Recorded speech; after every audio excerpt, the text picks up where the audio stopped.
Okay, and welcome everyone to the next season of the Allcarnews Podcast. And for starting the season off, we have our first guest, Moe Motors Media over here. How's it going? Good. How are you? And you're joining us over, I think, from France right now, right? I am in Dijon, France right now. Oh, Yes. wow. So it's a little bit of a time difference once again. There's no difference to this podcast. So awesome. Why don't you introduce yourself and let us know a little bit about what you do and kind of where you kind of share all your automotive content? Because I know you have a few pages and a lot of stuff you've been doing recently. Yeah. So yeah, as Justin said, my name is Mo. Moe Motors is what I officially go by. My real name is Mohammed Aziz, which is not as appealing as Moe Motors. But yeah, so I really started loving cars when I was a kid.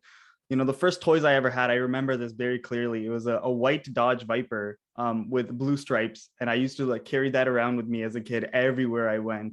And yeah, like as I was growing up, my brothers would take me to auto shows, and I'd fall more and more into cars. And then when I started my MBA, and then now I'm doing a luxury brand management master's, that's when I really thought like, hey, why not just take this a step further and really try to enter the automotive job market. But how I started Moe Motors was I was supposed to be a brand ambassador for this big automotive parts manufacturer, and that fell through when COVID really Ooh, started.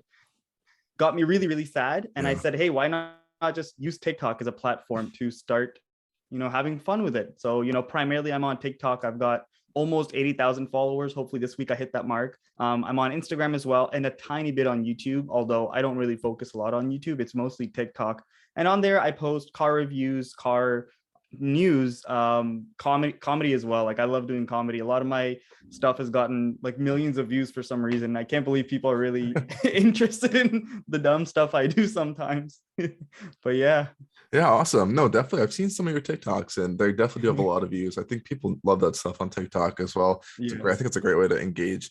But luxury brand management, that actually sounds pretty interesting. So were you Yeah. looking something on the automotive side to do that? Yeah, for sure. Awesome. So a lot of my counterparts, they're into fashion and watches. Some of them come from Switzerland. Of course. But for me, it's like, yeah, you know what? Let's do luxury cars. Maybe if I land a job at Audi, they can get me to Lamborghini or Bugatti or Rolls Royce. And Of course. it's an amazing experience here. And I get to Yeah. travel Europe, which is the Of amazing course. Yeah, part I of think that's probably one of the most awesome parts about that experience. it. But what got you into doing, you said the whole comedy thing kind of just kicked off. Was it just kind of because it kind of picked up so much traction on TikTok with doing that? Or So actually, it's a funny story. So I have a friend in the Toronto area. He has a pretty big TikTok page now too. His name is Heated Seats. I'm sure you might have heard of him, but Tyler, I used to see his TikToks and I'm like, this is actually jokes. And I like taking inspiration from others and letting them know like, hey, I actually was inspired by you. So I've told him, and he was the one that sort of got me into comedy. And then I'd see funny stuff on TikTok and I'd be like, I can take my own twist to it. And people ended up liking it too. yeah. Yeah. Yeah, of course. No, I think that's awesome because I think, especially over. Did you started doing this over quarantine or was it more recently or kind Yeah, it was definitely of? during Yeah, quarantine. a lot Yeah. of that's what I noticed. A lot of people over quarantine the, definitely the pushed. loneliness. It's also when TikTok kind of started exploding. I think a little Yeah, bit it's more. true. So It's true. it was a good time for all of that. Yeah. But and did that kind of lead you into kind of getting to review? Like, how did you get to start like reviewing some cars? Because you Yeah. have to So check out some awesome stuff, I think, as well. yeah, no, for sure. So when I first started it, one of my closest friend, Nick, he has a 2016 BMW X5 and a 2019 Mercedes C-Class Coupe. Okay. And I said, hey, I'm trying to start this thing. Can I review one of them? And we chose the BMW because I liked the 2016 version more than the 2020 model at the time. And I made a long 7 minute like YouTube video. It took me like days to like edit. My laptop was crashing all the time. And it got like 0 views, but that was sort of the intro to it. And then once I got that, I started getting other people's like Volvos, Maseratis, Lamborghinis. People started inviting me over to these like luxury dealerships, and I started doing tours and fun facts about McLarens Yeah, or Aston Martin. So it sort of just snowballed, but it really did start with that that's awesome. 2016 BMW. That's awesome. So, what have been some of like the most recent things that I think you've reviewed that have been kind of like your favorite? Oh, Corvette C8, hands See, down. Oh my God, yeah. Like I was in a Ferrari 458, and then the next month I was in the Corvette C8, and it's just obviously they're a few years apart, but still the Corvette, it felt special, especially Yeah, with the steering wheel, the styling, the noise. It was a convertible. It was the convertible version too. that's And awesome. yeah, absolutely love that rocket. Yeah, I mean, and you've been saying a little bit earlier that you find it easier to kind of share all the stuff on TikTok and Yes. maybe even I, Instagram versus I YouTube. think Instagram hasn't been like my biggest Yeah, I guess base, because I know I'm not marketing it for Instagram properly because I don't get as much access to the cars as I'd like. So the stuff that I do, especially nowadays, I'm sure you've seen it. Like I do car brands explain. So I'll explain their whole lineup, or I'll do like skits, yeah. which actually they're completely inspired by Drake. I forget the full name. I know who you're it's Drake with an M. There's no way I can pronounce his name. Moshaku or Oh yes, Moscow. yes. Yeah. So it's completely inspired by him. I even like tag him. I'm Oh, like, that's these are awesome. complete. Yeah. But then they get like 500,000 views and like these like Yeah, funny little skits. And it's just like I'm Rolls Royce and then I'm also acting as Bentley. And we're sort of like going back and forth yeah. and throwing little jabs at each other. And people seem to enjoy it. So That's I try really to do a cool. whole different um range. So reviews, car news, comedy much less now. Yeah, Because I'm trying to boost my credibility. People are like sure. comedy and like what's going on here Hey, sometimes. you can still get that credibility through doing it, like even good comedy, Mhm. like kind of like informative, like good comedy. I think that's still pretty good thing, solid, especially for the It is, TikTok yeah. platform. I think that's good word work best. I think that's Yeah. really what gains all the I think attraction on Yeah, TikTok. it's It's really true. It's awesome. true. Yeah. Mhm. And how do you go about doing those skits? Do you kind of like write them out? Do you kind of try to Yeah. memorize what you're gonna say? And Oh no, I mean, my memory is like sometimes I forget, like I just showed you, I forget names, like people's names. So yeah. I write it all out and then I literally put it on Word as big as I can. Oh And then I wow. just like as I like I'll be acting and like I can see the words. So Yeah. I'm like, so I'll like look at the line and then I'll be like, I'll try to act. It takes me like 25 tries to get one line sometimes. It's like But yeah. a little bit of a makeshift teleprompter, a little bit. Yeah. So like That's really yeah, cool. so you gotta script it, film it, and edit and make sure Yeah. everything looks good. Yeah. Yeah, no, it's definitely a lot. It's a lot of work, I think, especially for TikTok. I don't know. I haven't found it my favorite platform just for what I like to do, but Right. um, it's fun to No, but scroll around and see what's happening on there yeah, all the but I time. think what you do is really significant, especially on Instagram, because you're just posting about car news, but it's your stuff especially is so credible. And I remember back in, I think you've had this account for a while, but I remember like 2016, 2017, you were one of the only car people that I followed. And I was like, oh my God, this guy's content it's always on point and there's no mistakes. And it's the same to this day. Awesome. So it makes sense why you grow on Instagram so much. Thank you. Thank you. I mean, yeah, it's definitely a struggle on Instagram. I think even right now it's starting to die off, I think, a little bit. You can kind of tell people are a little bit getting either tired of it or they're getting sick of all the shopping Yeah. stuff on it. Yeah, No one wants to be I'm buying. about yeah. No, No I'm one wants to about be two buying. days away from just quitting Instagram and focusing full on TikTok. Like it's true. Like Yeah, it's just hard to get traction sometimes. it is really hard. Um, We all know those algorithms on these platforms are a it's disaster horrible. most of the It's times. horrible. I mean, I have 2,000 followers on Instagram, and that's over like a year and a half. And Yeah. Oh the wow. past 3 days, I got 2,000 followers on TikTok. It's like, Wow. why would I choose Instagram versus TikTok, Yeah. right? Like, They're hurting. I think they've hurt themselves, this platform. I think, well, they're hurting the smaller creators and followers yeah, and everyone's like, oh, here you go. Here's like a $400 coat that's like from some weird off-brand company that you might want to yeah, buy it's true. instead of seeing anything. But I don't know. I don't know if the reels are changing that anyway a little bit, but it's I don't know. I'm a little disappointed in it, and the company's been a mess.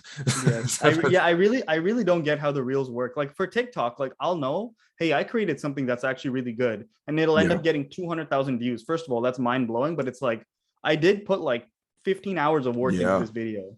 And then you go on Instagram, why did that video just get 500 views? How does that make doesn't sense? appreciate it. Yeah, Yeah. yeah. And then have you had any experience with the new? I can't remember what it's called. The The YouTube YouTube Shorts. shorts. Yeah, Oh yeah. I put my stuff on there. It gets like 20 views. I'm like, hey, I'm done. yeah. Because It's like it's also it's very clunky. I think I've tried to use it a few times. It's really hard to it use. it is clunky. I honestly just do not I do not like YouTube at all. Like I haven't put any time into it because you know, it's a hard platform to gain traction, I think, on. And just I don't know if you've had too much experience with it at this point, but there's now they've removed that the whole dislike button. It's a Yes. mess, I think, personally. Yeah. For I I think like for YouTube, like like religiously will watch Doug DeMuro and stuff like, but he already has that following and fan base, so he can grow easily. But yeah. for us, there's a million automotive people on YouTube, Mhm. and for me, I at the time I had job, I had school, and I had this, so I was like, I can focus on one platform. Of So I course. chose TikTok at the time, and thankfully it's fruitful because if it Yeah. wasn't, I'd be pretty sad. Yeah, for sure.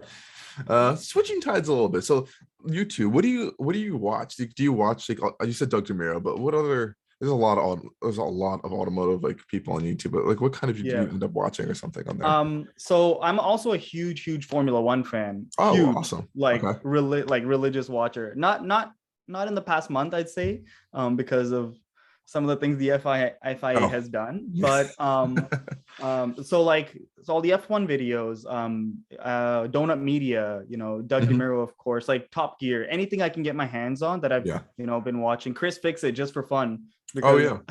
one day course. maybe I'll have to, when I go back to Canada, I'll buy a car and I'll have to fix my own alternator or something. How to super clean your windshield. Yeah. Yeah, put blinker fluid in.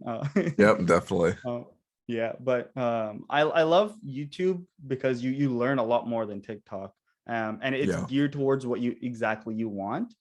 So if I only have 20 minutes, I'd rather go on YouTube and learn something about the car industry, versus on TikTok. You're not gonna learn a single thing. Sometimes it's usually like funny videos just to pass time. Yeah, I've seen TikTok trying to put in the longer videos. It's kind of format. I can't see that working. I don't want to be staring at a vertical video for like 5 minutes at this point. Yeah, It so takes too long. right before we started this, I'm sure it was like just one of my followers said, why are your videos so short? And I'm like, this video is 45 seconds long, like that. And I look at my statistics, 50% of people only watch 20% or 20 seconds of the video before they turn away. Oh, wow. So for me, 45 seconds is already too much. Yeah. And on Instagram, it's 10 seconds. Like that's the average time a person will watch an Instagram reel before like going to the next one. Yeah. So I don't know what they're trying to do. They told me, hey, you can make 5-minute videos on TikTok now. And I'm like, who in their right mind is going to put a 5-minute video? Yeah, I mean, I feel like there's some cases where it might be like applicable. Like, I don't know, if someone's doing like a cooking video, maybe someone might want to watch it for cooking, a little bit or there's people that do these sort of like minor production, like movies, and they're super engaging to watch. 3 minutes, 4 minutes, sure, I'll do that, but I don't think I'm producing that type of content yet. No, I don't think the platform or like the general stuff is designed for that at all. But maybe in some like smaller doses, that I could definitely see that being a thing. So I have a question. Yeah, of course. Actually. So what's like the most exciting car that you thought that came out of 2021? I was trying to figure that out. So I had a little bit of a Q&A, I think I did a few days ago. I was talking about some of the best cars I think we've all seen from 2021. There was no favorite because there was a lot of delays. There was a lot of issues. Still is. I'll go through that list in my head a little bit. So some of the things I'm super excited for, not even really just for coming out in 2021, but I think more of coming out in 2022 because not everything's really going on sale right now. Super excited for that. There's a Mazda Cx-50 SUV. I don't know why I'm really excited for that. I think it just looks absolutely awesome. Yeah, Mazda's recent design language is just stellar, and their interiors too. I don't know why anyone would even try to buy a Honda or a Toyota when you look at the interior. It's for sure. Yeah, they're definitely doing some great stuff right now, and there's some great stuff coming from them, which I'm super excited about. But that was one of the big ones. The other two I would say is that new Kia EV6, the Ioniq 5. Those people are hyped for those. I mean, as they should be. I think they're pretty impressive products for kind of like a first ground up EV. I just did a short little podcast yesterday with another one of our friends on these platforms. So we're talking about like some of the cheapest EVs you can kind of buy right now. We kind of realized there's nothing at all. And if they are the cheapest right now, they're not really. It's like those gas cars with batteries shoved into it.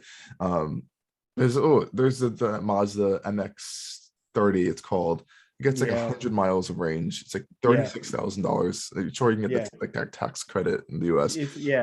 But it's ridiculous. Quite a lot of money for what you're getting. It's a little bit insane. And then I mean, it was I think really good. I'm really hyped for like Genesis. I don't know about you, Yeah. but Genesis really, I Oh, like what am I saying? I completely forgot about the everything G80, from the Genesis G80 is super Sport. Oh exciting. my Yeah. god, that car is just. I would buy it. Like when I looked at the interior and then the back end, I said I would put my money down Yeah. if I had Yeah, it. what do you think about Genesis? I know people have I some mixed opinions on it, even. So I'm in that full on I love Genesis bandwagon. I know their quality. So the only thing they need to fix is the quality issues. And I know, it's part of a Hyundai brand. Hyundai and Kia have this whole engine fire thing going on right Yeah. now. They're getting what are they getting investigated by the feds? Yeah. So that really put a downer the last couple of days. But I really love Genesis. The G90, the new one. It's Oh, already yeah. outselling the S class in South In South Korea. Korea.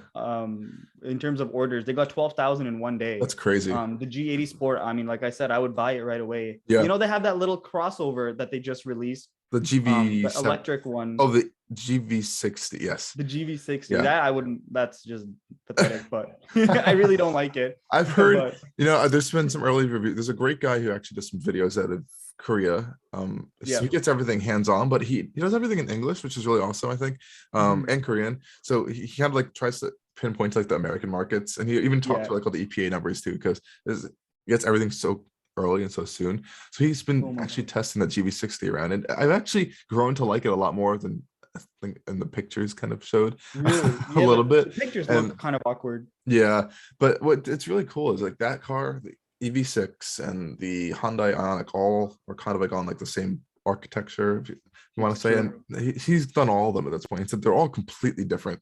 They're completely different vehicles, like how you can drive them, how they feel performance-wise, what like their applications are. And I think he said so far that the Genesis one, it's like the most performance-y, sporty, more luxurious version that they've had so far out of those cars. It's also the shortest, which doesn't make any sense to me. I walked by the EV6 and the Ioniq 5 today. Like, oh wow, just today even. Yeah, like they're everywhere in France. People love them. Of course, but like you can there's just no resemblance at all. The Kia, the Ioniq 5 is like it harkens back to like the retro styling hot hatches, whereas the EV6, like you look at it really quickly, I'm like, was that a DBX really quick? And then you're like, oh no, it's a Kia. They definitely tried to capture a little bit of design, that rear tail going on there, which is pretty cool. No, but Genesis, I'm really excited to see where they keep going. And there's a lot of stuff I know it's going to be coming. Hopefully there's supposed to be some kind of coupes coming out soon, but I know Genesis had a really, really rough start when they first started, 2017, 2018. It was basically just rebadged Hyundais. But now they've really taken a good stride. I don't know about the EQS. I wanted to talk to you about that. Like, what's going on with it? They have a $50,000 markup. I don't know if you saw that. Yeah, I saw that. That was pretty recent, and it was a little bit surprising. I mean, I can't really say surprising anymore in this market over here, because of the markups on there's markups on Toyota RAV4 Primes. And the Tellurides. I remember Tellurides were getting markups. There's the Hyundai Veloster N's had markups, which was a disaster because they weren't really selling anyway. And so everything's coming out. It's going to be having it. There's a Subaru BRZ with like a $20,000 markup, the brand new one, which is ridiculous. But I think, I don't know if it's going to affect so much with the EQS market, because I think it doesn't. But I just don't think like the EQS. It's 135,000. It starts actually pretty cheap. It's around like 101,000. Okay. I think it's cheaper actually than the S class. Is it? It might be. I just don't think it looks as good as an S class. Like I genuinely when I look at it, it's like a computer mouse. I really can't get behind that design so much. I've seen it in person. I've seen it in the pictures. Oh, really? I just can't do it. I can't, man. I don't know. I would rather get a Lucid Air for sure. And I know Lucid isn't as big of a company, but it looks. If I got my hands on it. How was it? I just go for the S class. I mean, the S class isn't my favorite looking car either, but I would definitely go for that over the EQS. It's just so out of the way from like you would typically expect, I think, in this segment. And there's a weird quirks about it. Like the rear leg room is a little bit smaller than the S class. It's not so good in the rear seats. First, I know I had a lot of arguments on Instagram over this, but that hyper screen thing, sure, it's awesome, it's cool. It's really cool. I can't do it. I can't do giant glass black the fingerprints will make fingerprints. Yeah, I've heard Mercedes recently has had this huge thing about fingerprints on their screens. Yeah. Yes, And I'm not sure if the SL uses the same it does. screen, the new one, because with the tilting screen, the They all really use cool. the same screen. But I know everyone's like, oh, just put a matte screen protector over it so that you can't see the fingerprints. Like, it should come with that. The fact Yeah, you honestly. have to see that stuff. But I don't know. I can't really complain because everything has a touchscreen at this point. So it's kind of inevitable. But It I is, like yeah. at least what Genesis is doing a little bit more. Just to Yeah. kind of throw it out of the ballpark, they're kind of integrating the screens a little bit better. You still get a massive Mhm. screen, but you kind of still have that choice of what you want to do. BMW Yeah. still has that, of course, but Oh, BMW, geez.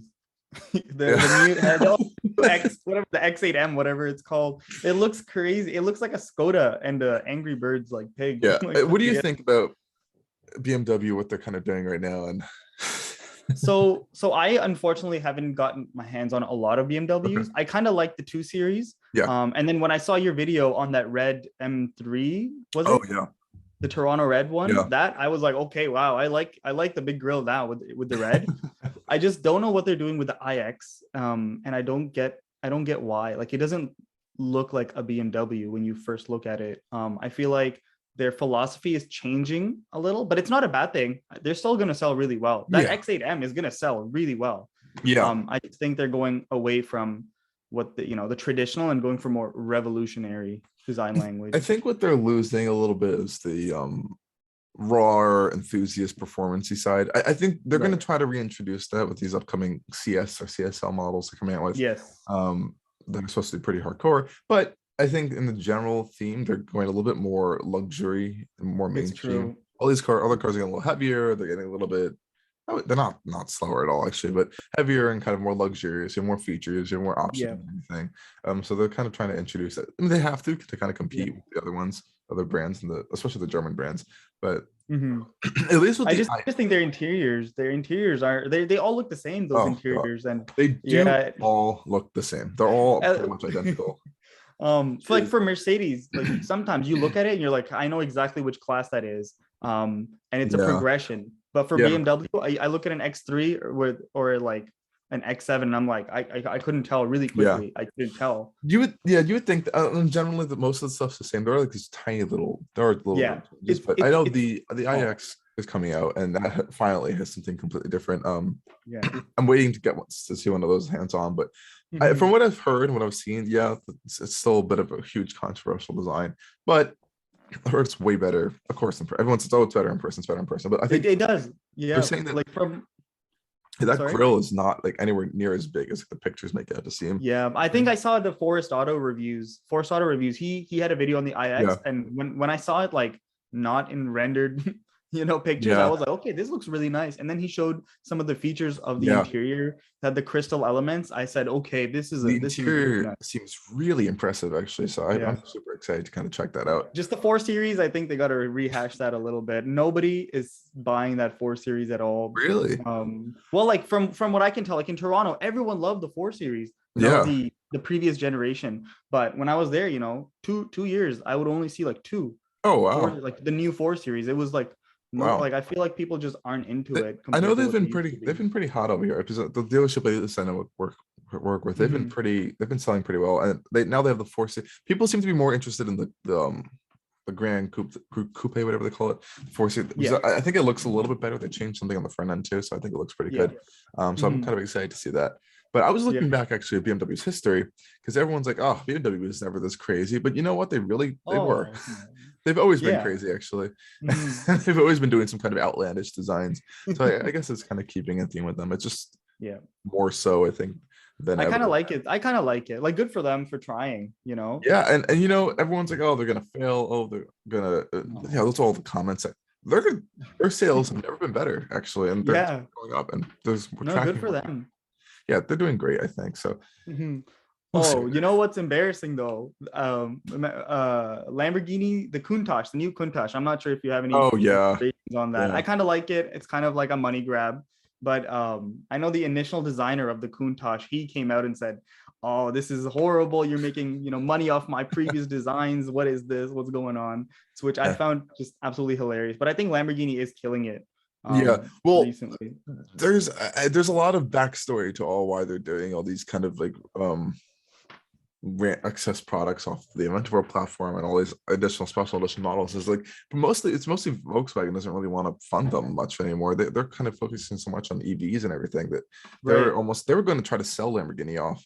So I think, Really? yeah, so they've been kind of having to like prove to themselves that they're able to like make a revenue, make a profit. Of course, the Urus has been a huge success in doing that by itself, but they Right. kind of makes to kind of ensure these other product lines can kind of like continue on. Yeah, that makes sense, especially when you consider like the Audi e-tron and how many, you know, chassis like Yeah. it can go between. Like it has shares with the Porsche Taycan, and I'm sure you know I was just in the Audi e-tron GT in Switzerland, and it blew my mind. Like the center of gravity is so low. It's super You're low. going 100 kilometers an hour around a turn, the car just sticks. It's so mental.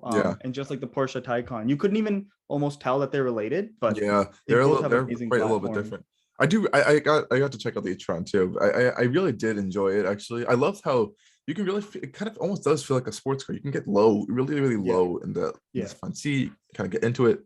I love the interior. I kind of like it a little bit more than the Taycan. The Taycan's a little bit more Really? luxury focus, I would say. I feel like the Audi kind of, which is weird to say that the Audi is a little bit more sporty for some reason. No, it's but true. I don't know. The front end a little. The one at least I was able to check out, it doesn't have the body color front grill. It had the full on black on front end. It was just too much. I think I need a little black. Yeah. If I could get the Porsche Taycan the Audi e-tron exterior and the Taycan's interior, because I really like the Taycan interior, like, especially with the curved glass. Yeah, that would be the perfect car. Maybe I'll ask Audi to make one for me. I don't know. They might do it. I don't know if it's on the same production line. They're supposed to come out with a wagon version of the Audi one. Hopefully, really, they were supposed to. I don't know if it's like going to happen still or not, but just the because people in Europe would eat it up. There's wagons here everywhere. Just because the Taycan was able to do it so successfully, I think so far. So hopefully Audi will end up doing that. That'll be really cool. I mean, it really seems like electric is the future. I mean, it's obvious to say, but you know, like when I talk to some of the professors in my program, and they've been in the car industry and have a lot of friends in the car industry, and they say like, hey, electric's not the future in its current state, which really, you know, when I think about it, I'm like, you know, it's kind of true, because what do we do with all the batteries that eventually have to get recycled? And with the recycling program, I don't really see companies pushing this recycling program, which, you know, it really bothers me. I wish they would push it more to make us realize, I don't think they're pushing it so much on the like the consumer level, but they're doing a lot. I know BMW with their batteries, they are going above and beyond, I think, to kind of they had a whole like huge statement thing about this, but I think their market, like the people that are kind of selling these cars to, could care less. So I think that's not why we're really seeing so much anything about it. But that's the fundamental issue, because we really do want to try to save the planet. I mean, this is fundamentally why we're going to electric. But when you consider how much we have to mine the earth, it's ultimately worse or as bad as what we're doing with fossil fuels, especially when you look at how many children and women are working in these mines. That's people are dying every single day. That was one of the big thing that I think BMW was like, they were talking about. They're ensuring that their mines are like going to be like sustainably kind of like mined themselves. They're going to be sustainable and like kind of replanting trees that are maybe taken down from being something, and they're using like all of dyes and their leathers or like material. They're trying to like ensure that it's going to be like a green process from the down. I just hope that other manufacturers can get behind this as well before it's too late and we have another, you know, issue on our hands. Definitely. But I don't see hydrogen being the answer as well. I mean, the issue with there's a lot of issues with hydrogen. That's an understatement. I mean, the biggest thing is that there's a lack of investment, I think, into it. Just because it's so complicated. Like people are like, oh, hydrogen's gonna be the future, but you have to look into like how it's gonna be applied and what's really happening, and then you kind of see like all the process behind it. It's like, oh, it might not be. And it's also like all the cars that have come out, like the Honda Clarity, the Toyota, the Miura, I don't even know how to say the Mariah. But the Mariah Carey. It's kind of like they're boring cars. I mean, James May got rid of his for something more fun. You know, if James May is getting rid of a car because it's too boring. Well, the issues with it is, I think, the packaging, because you have to have those gigantic tanks that take up so much space. And then they're basically electric cars at the end of the day. They're just like kind of doing the hydrogen fuel cell thing, that energy is going to like electric motors down the wheels. Yeah. They can't produce too much power, and the range isn't too good, and then the refueling process is kind of clunky. And the infrastructure just isn't there. I think electric is the way, because it's sort of like you said, an electric car, but with extra steps. So why not just go all electric? Yeah, I don't. And then people always get into a big argument about this, because you can't say it's going to be the only thing, but it's not going to be the only thing that'll be out there. Because gas cars will still be around for synthetic a while. fuels is coming in. Synthetic fuels, I'm sure it's very expensive, but and a small percentage probably will be big, and hydrogen will definitely stick around. I don't think it's gonna take off as a consumer vehicle like kind of fuel. I could definitely see it being for like a larger trucks or vans, or maybe definitely not vans actually, because they want space, but like maybe bigger trucks or longer hauling things, just because like there's a quicker ability to kind of just refuel it. I don't know. I'm interested to see how that kind of takes off, and where kind of companies can go with that, because I know Toyota's experimenting with like a hydrogen combustion engine. Yeah. Which unfortunately, I'm pretty sure they said, even though it works, it emits almost as the same amount of emissions as like a gas car. Oh man, yeah. But Toyota, it's not as efficient or something. Not that actually, not that at all. It's just not efficient. And Toyota came up with those 15 electric concepts too recently. That which came out of the blue. I didn't even know about it until it came out, and I was like, whoa. It was pretty shocking. It was pretty shocking for everyone, because they were very against EVs, and all of a sudden they're like, oh, maybe we should do this. Maybe we should do this. I think when they saw the Cadillac or the Chevy sort of EV event that they had, but there wasn't really any information. They didn't give any specifics for cars. We saw sort of like this like convertible, we saw like a wagon, but there was no specifics. And I feel like I'm worried that Toyota might be over promising and won't deliver on what they're gonna really give us. I think they'll usually be able to deliver. I think with the two current ones, what's the the BZX4. The names are terrible. It's horrible. And then the Subaru Solterra. The Solterra. Those had a pretty quick turnaround. I think I'm pretty sure they only started development of those like 3 or 4 years ago. And that's the architecture. I mean, sure, everything can change. It's completely modular, but that's that core architecture that's going to underpin every single one of those vehicles. Yeah, I think Toyota wants to be fully electric by 2030. I think that's their goal. I don't think so. I'm pretty sure Akito or 2035. I believe it was 2035. They'll probably try to do that. But but it's still like whoa. But I think they are trying to bring in a Lexus LFA successor too. I've heard some rumors about it. Yeah, they said it's coming. 2.5. Yeah, it's gonna be electric, but I think we'll be interested to see how that kind of captures the old LFA market, which I think will never be able to be captured at all. It's such a unique product. Yeah, I know somebody with an LFA, and they keep inviting me. They're like, "Yo, come to Italy. Like, you can review the LFA." And I'm like, "You're in Italy, man. Like, calm down. Like, give me a bit of time." It's a little bit of a trip. Well, yeah. It's crazy. So is there any other kind of like big news or automotive things you're excited for, or any cars you might have lined up you might be excited to review? So currently I'm actually transitioning into being sort of like an accredited automotive journalist. Which is just a fancy way of saying I'm going to try to get a lot of press cars of course. from automotive countries. I think Volvo this month or next month, Volvo, Audi, and who was it, Mazda, they're trying to get me cars. Oh wow. I'm in the talks with them for that. That's in Switzerland, and then hopefully when I'm back in Canada, I'll have a whole host of cars ready to go there too. And what else? But that's like something I've been really focusing on. I really don't want to be filming in my room anymore. I just want to be with cars all the time. And then I'll obviously back home, I have some friends that have Lamborghinis and Ferraris, and I'm always going to try to get my hands on those. Automotive photography is something I've recently gotten into as well. I will say I'm not the best, but I think I'm not bad at all. So when I buy more equipment, these $2,000 lenses and what have you, I'm really going to try to push for that too, just as like a side thing, just for fun, because I like it. I think if you have the cars, why not, right? Why not? You can play with it, kind of see what you can do with it. I think that'd be really cool to kind of add to like the content as well. And the cool thing about being in Europe is you get to go to so many places that have history. Like tomorrow, I'm heading off to the Porsche Museum in Stuttgart. Oh, and wow. then the next day I'm going to the Mercedes Museum. It's like That's awesome. these are things that I've wanted to do since I was a kid, Yeah. and I finally get to do them because I'm here in Europe. Yeah, Sure, it's a definitely. little bit of a downer with COVID, and it's getting really bad here as well. But I'm just excited to go see some of the history, some of the F1 cars, Oh, yeah, the SL definitely. Gullwing. Hopefully, will be there. Film some content with that stuff. Um, Yeah. Yeah, that'd yeah, be and then awesome. go to F1 races. Hopefully, if COVID doesn't Oh, get too out of boy. hand. I know there's the one coming to Miami, but I can't. Yeah. I saw the ticket prices like, oh wow. How much are they?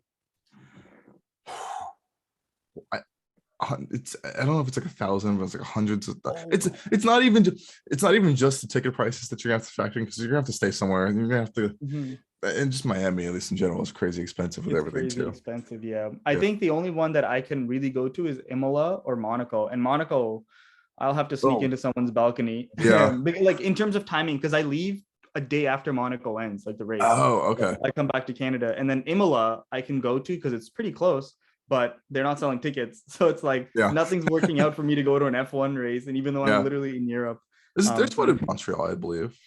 I've been to that twice. So Okay. I just wanted something Oh, like, yeah. different, If you gotta something switch it cool. up a little bit, Yeah. that'd be awesome. I'm tired of going to the same hairpin and sitting there in the general admission. Awesome. Yeah, that's definitely cool. Yeah, I mean, there's a lot of stuff to be looking forward to. Hopefully this year will be better. I think kind of I things. think so. Hopefully things will start getting better this year. Yeah, I think the car industry will get a little better, hopefully, if they can Yeah, finally get their hands on these microchips. yeah, We have a lot of cool sure. cars coming in. The Gordon Murray T50, we have the Hennessy F5 that we're still looking forward to. So Yeah. many cool cars. I think Mercedes reveals that EQXX Vision concept tonight, like in a It's few hours. an hour and 20 minutes. An hour and 20 minutes. Yeah. I But mean, eyeballing that. Mercedes, I want that electric G-Wagon. I think it's so Oh, cool. we'll see. I'm just curious to see how much range you're gonna be able to squeeze out of that thing. But It's gonna be if the a big boy. GMC Hummer EV can get over 300 miles of range, I'm sure they'll be able to do it. So Yeah, I think they'll be. Yeah, that Hummer EV is so cool though. And then the Cybertruck. Like, what's going on with the Cybertruck? I'm tired of waiting for it for 2 years. hey, My Yeah. I know the Cybertruck's supposed to get an update this month, where they're Mhm. going to reveal, I think, the actual plans. I'm pretty sure the plant's actually ready. And I heard they're already building some test model wise in the plant in Texas. So Right. hopefully it should I be. think there's one coming to Canada as well, from what I hear. Because I saw Tesla's hiring. So I'm obviously like looking into the job market to see what jobs I can get into. And I see like Tesla's hiring for like a factory in Ontario. And I was like, Oh, what? wow. Yeah, I heard Yeah. something. I heard something about that early on. I'd be interested to see what they do with Yeah, that. I It'd be think pretty it's crazy. like sort of a factory that builds cars, and then Tesla's just gonna sort of like put their name on it and say it's like a Tesla factory, even though it's run by another company. I'm Yeah. not sure how it works. I Yeah. don't know It could what's be. going on It with could that. even be with their energy program too. So it'll be interesting to see. Yeah. Really Mhm. cool stuff. But hopefully That it'll might come be. out this year. Maybe we'll see something with the Roadster. Yeah, yeah, yeah. My Anymore. friend has his down payment on or whatever, his deposit Oh, onto a Cybertruck. So oh he's like, yeah. and I totally forgot he had one until he mentioned it one time. He's like, when I get the Cybertruck, you can review it like the day I get it. And I'm like, oh, I'll wait another 2 years, I guess. Like, Yeah. Yeah. Hopefully those will be coming soon. I think that a lot of people are waiting for them. But yeah, that'd yeah, be the Ford awesome. Lightning as well. Is that even out? Like, really? No, I haven't that's seen not it. coming out till the spring or Of summer 2022. 2022, I believe. Yeah, yeah, I'm So really really, excited for that. yeah, this is the review on I think something. people will actually buy it, yeah, because it gets pretty cheap, and a lot of construction workers, like, they'll buy fleet vehicles for the Yeah, for Ford sure. if they can get enough production units out. People will. I mean, you're in America, like I'm in Canada, like people Yeah. love their F-150s. Love, My brother's love got their one. trucks. Yeah, Yeah. and Everyone has a everyone and truck their somewhere. uncle has one. Yeah, So definitely. Okay, awesome. So we're ending up right around the 40-minute mark. I think Zoom is going to kick us off anyway. So let's just wrap it up a little bit. Thank you for coming on so much. No, I appreciate it. And I hope you have great luck with everything going forward. And I hope you Thank enjoy you. your trip going to see all those great museums in Europe. I think it'll I be hope awesome. so. Hopefully COVID doesn't go a little too Yeah, crazy in the of next course. 24 hours. Definitely. Awesome. Well, thank you for coming on to the podcast, and everyone No, you're else. welcome. Stay tuned for a lot more episodes coming with the season. We have a lot of great guests coming on, and this is just the start to an awesome season of the Allcarnews podcast. Again, thank you guys for coming on, and make sure to check us out on all of our social media platforms. And of course, check out Mo over at Moe Motors Media.